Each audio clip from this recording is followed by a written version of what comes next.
നമസ്കാരം. ബ്രേക്കിംഗ് നേരം ആരംഭിക്കുന്നു. ആദ്യം പ്രധാന വാർത്തകൾ. പൂരാവേശത്തിൽ ആറാടി തൃശൂർ. വടക്കുംനാഥ ക്ഷേത്രത്തിലേക്ക് ചെറുപൂരങ്ങളുടെ വരവ് തുടരുന്നു.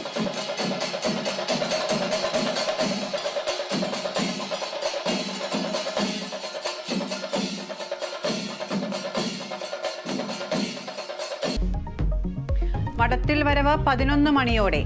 നാദവർണ്ണ വിസ്മയമൊരുക്കി ഇലഞ്ഞിത്തറ മേളവും കുടമാറ്റവും ഇന്ന്. ഇറാന് തിരിച്ചടി നൽകി ഇസ്രായേൽ. ഇറാനിലെ ഇഫ്സാൻ നഗരത്തിൽ മിസൈൽ ആക്രമണം. പ്രധാന നഗരങ്ങളിലെ വിമാന സർവീസുകൾ റദ്ദാക്കി.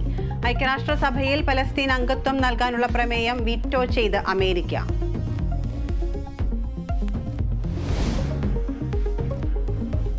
ലോക്സഭാ തെരഞ്ഞെടുപ്പിനുള്ള ആദ്യഘട്ട വോട്ടെടുപ്പ് തുടരുന്നു. വിധിയെഴുതുന്നത് 21 സംസ്ഥാനങ്ങളിലെയും കേന്ദ്രഭരണ പ്രദേശങ്ങളിലെയും 102 മണ്ഡലങ്ങളിൽ. വോട്ട് ചെയ്യാൻ ആഹ്വാനവുമായി പ്രധാനമന്ത്രി.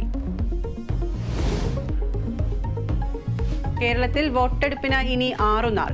പ്രചാരണം ശക്തമാക്കി സ്ഥാനാർത്ഥികൾ. JP നദ്ദ ഇന്നും പ്രിയങ്ക ഗാന്ധി നാളെയും തിരുവനന്തപുരത്ത്.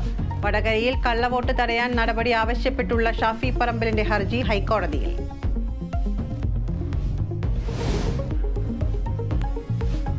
മാസപ്പടി ആരോപണത്തിൽ മുഖ്യമന്ത്രിക്കും മകൾക്കുമെതിരെ അന്വേഷണം ആവശ്യപ്പെട്ടുള്ള ഹർജിയിൽ വിധി ഇന്ന്. മാത്യു കുഴൽനാടന്റെ ഹർജിയിൽ വിധി പറയുന്നത് തിരുവനന്തപുരം വിജിലൻസ് കോടതി.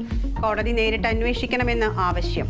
ഇഡിക്കെതിരെ CMRലും MDയും ജീവനക്കാരും നൽകിയ ഹർജി ഹൈക്കോടതിയിൽ. IPLൽ നിന്ന് കരുത്തന്മാരുടെ പോരാട്ടം. ചെന്നൈ ലക്നൌവിനോട് ഏറ്റുമുട്ടും. മത്സരം രാത്രി 7:30 ലക്നൌവിൽ.